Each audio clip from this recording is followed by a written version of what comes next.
اب مسئلہ یہ ہے کہ اگر کسی پر اکراہ کیا جائے، جبر کیا جائے کہ بھی تم کلمہ کفر کہو، اب اس کی دو کیفیتیں، یا تو وہ بالکل اپنے ایمان پہ جمع رہا، اس نے کہا میں نہیں کہتا، جیسے کہ حضرت خبیب رضی اللہ تعالی عنہ کو ظالموں نے ہر ظلم و ستم کیا، پھانسی پہ لٹکایا، لیکن انہوں نے کفر کا اعتراف نہیں کیا، اپنے ایمان پہ قائم رہے۔ اسی طرح ایک اور شخص تھے حبیب ابن زید الانصاری، وہ مسیلمہ ابن الکذاب کے لوگوں نے اس کو قید کیا، گرفتار کیا اور مسیلمہ کے پیش کیا۔ اس نے پوچھا کہ تم حضور کے بارے میں کیا عقیدہ رکھتے ہو؟ اس نے کہا رسول اللہ و اللہ کے رسول ہیں۔ انہوں نے کہا جب میرے بارے میں تمہارا کیا عقیدہ؟ اس نے کہا میں سن نہیں رہا، میں بات سنتا ہی نہیں۔ انہوں نے پھر کہا کہ اللہ کے نبی کے بارے میں تمہارا کیا عقیدہ ہے؟ انہوں نے کہا اللہ کے رسول ہے۔ انہوں نے کہا اچھا آپ یہ بتائیں کہ میرے بارے میں کیا خیال ہے؟ انہوں نے کہا میں تمہاری بات سن ہی نہیں رہا، سمجھ ہی نہیں رہا تھا، میں کیا کروں؟ تو بہرحال اسی پہ جمع رہا۔ اس ظالم نے اس کا ایک ایک عضو کاٹا، یعنی ہاتھ کاٹ دیتے، اب پھر پوچھتا، وہ پھر بھی ایمان پہ، پھر اس کے بازو کاٹ دیتے، پھر پاؤں کاٹ دیتے، ایک ایک عضو کاٹتے گئے، لیکن اس نے کہا کہ نہیں اشہد ان محمد رسول اللہ۔ تو اس لیے یہ وہ لوگ ہیں جو صحیح معنی پہ ایمان پہ قائم رہے، اور اللہ تعالیٰ کے ہاں ان کے بہت بڑے مزار ہیں۔ اور اسی طرح آپ دیکھیں کہ سیدنا بلال رضی اللہ تعالیٰ عنہ کو، یعنی کون سا ظلم ہے جو حضرت بلال پہ نہیں توڑا گیا؟ اس کو لوہے کی زریں پہنا کے، زنجیریں ڈال کے، تپتی ہوئی ریت پہ اور تپتے ہوئے پتھروں پہ لٹایا جاتا، اور بڑے بڑے کھجوروں کے کانٹے لگا کے اس کو چبھوئے جاتے۔ اور امیہ کہتا کہ ہاں بلال اب کیا کہتے ہیں؟ کہا احد احد احد۔ ظلم کی حد ہو گئی، حتیٰ کہ ایک دن ان کی والدہ آئیں، انہوں نے مجبور کیا کہ تم جا کے بیٹے کو سمجھاؤ، ایسے تو مر جائے گا، ہم تو نہیں چھوڑیں گے اس کو۔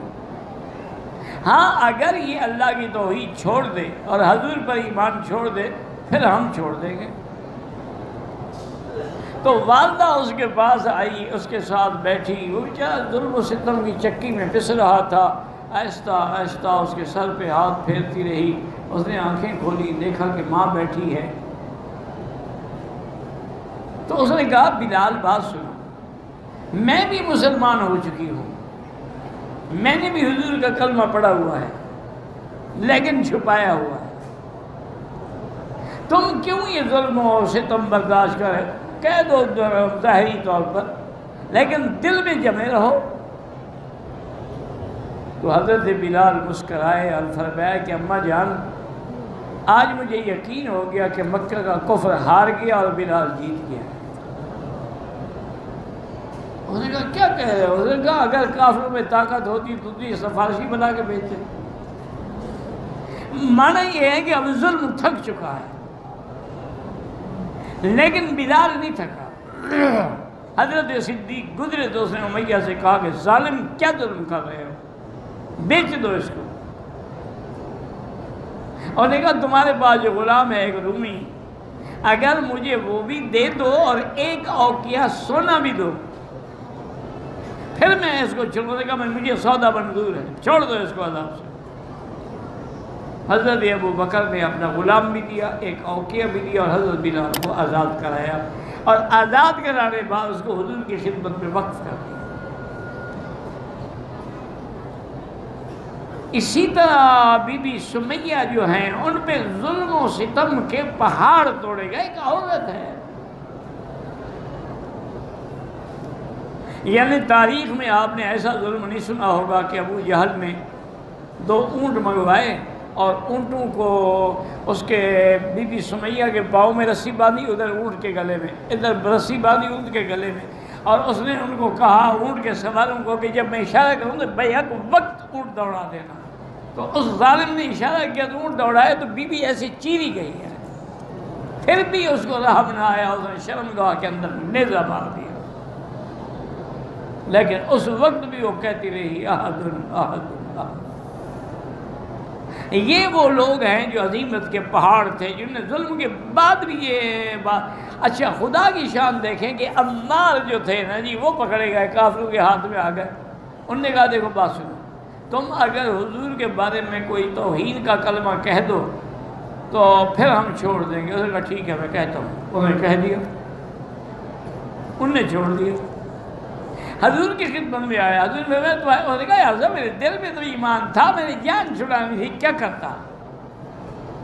جو انہوں نے کہا میں کہتا گیا، لیکن میرا دل اللہ کے نزدیک ایمان پہ فرمایا پھر کوئی حرج نہیں ہے، تمہارے ایمان میں کوئی خلل نہیں۔ اگر تمہیں پھر بھی وہ جبر کریں، ان تعودوا فعد، تم پھر بھی ایسے کہہ دینا، کوئی حرج نہیں۔ تو اب مسئلہ کیا سمجھ آیا؟ یاد رکھیے، اس کو کہتے ہیں ملجی یا مکرہ۔ لیکن ایک مکرہ اور ملجی جو ہے وہ حقیقی ہوتا ہے اور ایک مجازی ہوتا ہے،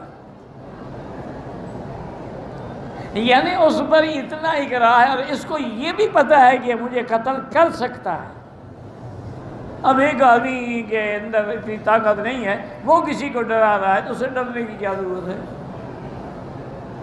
اگر یقین ہے، دل مطمئن ہو، صرف زبان سے کلمہ کفر کہہ دے تو کوئی فرق نہیں پڑتا، کیونکہ ایمان تو ہے ہی کہ دل کا تصدیق کا نام۔ بہت سارے لوگ ایسے ہیں، جیسے اصحاب الاخدود کا واقعہ ہے کہ ان ظالموں نے خندق بنا لی اور اس میں آگ جلا دی، اور بادشاہ نے کہا یا دین چھوڑ کے میرا دین اختیار کرو ورنہ میں آگ میں ڈالوں گا۔ انہوں نے کہا میں آگ میں جل جانا منظور ہے، تیرا دین منظور نہیں۔ اچھا خدا کی قدرت دیکھو، ایک عورت کا دودھ پینے والا بچہ تھا، اس نے اٹھایا ہوا تھا، اس کو بھی اس نے کہا کہ اس کو ڈالو آگ میں۔ اب وہ ہچکچا رہی تھی کہ میں تو گئی، بچہ بھی گیا۔ اب ذرا گھبرا رہی تھی تو بچہ بول پڑا اماں چلو آگ میں، یہی تو جنت ہے۔ بالکل نہ گھبراؤ، صرف آگ میں جانے کی دیر ہے، اس کے بعد ہم جنت میں پہنچ جائیں گے۔ جب بچہ بولا تو وہ بہادر ہو گئی، اس نے بھی چھلانگ لگا دی۔ تو اصحاب الاخدود جو تھے وہ بھی اپنے ایمان پہ قائم و دائم رہے۔ اچھا اسی طرح یاد رکھیں کہ بعض لوگ جو ہیں وہ کفر پہ اتنے پکے ہوتے ہیں کہ ان کو جتنا عذاب دو کفر نہیں چھوڑتے۔ جیسے کہ حضرت علی رضی اللہ تعالیٰ عنہ کے زمانے میں کچھ لوگ تھے جن کے بارے میں حضرت علی کو پتہ لگا کہ یہ آپ کو خدا کہتے ہیں، آج بھی یہ موجود ہے۔ اس کو کہتے ہیں نویسری، شیعہ کی ایک قسم ہے، جیسے زیدی، اثنا عشری، شش امامی، اسماعیلی، آغا خانی، یہ بھی ایک قسم ہے۔ ان کا عقیدہ یہی ہے کہ حضرت علی جو ہے یہ خدا ہے، صرف بندے کے روپ میں ہیں لیکن ہیں مولا علی۔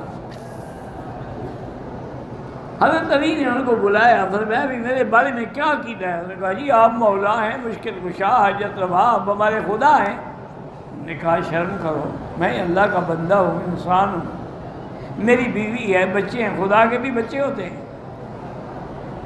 بہرحال حکم دیا کہ ان کو جیل میں ڈال دو، قید میں ڈالا گیا۔ کچھ دنوں کے بعد لے آؤ، شاید دماغ ٹھیک ہو گیا ہو، توبہ کر لیں۔ واپس بلایا، مجھے ہاں بھائی اب کیا عقیدہ ہے؟ انہوں نے کہا جی وہی عقیدہ ہے، بالکل آپ بالکل خدا ہیں۔ حضرت علی نے حکم دیا کہ ایسا کرو کہ ان کو پہلے تو قتل کرو، پھر ان کو آگ میں ڈالو، جل جائیں۔ جب جلنے لگے پھر بلایا، کہا بھائی ہاں اب کیا عقیدہ؟ نے کہا اب ڈر گئے ہوں۔ نے کہا اب کیا عقیدہ؟ نے کہا جی آج تو پکا یقین ہو گیا، چونکہ آگ کا عذاب تو خدا دیتا ہے نا، آپ نے جب ہمارے لیے آگ تجویز کی ہے تو آپ خدا ہوئے نا۔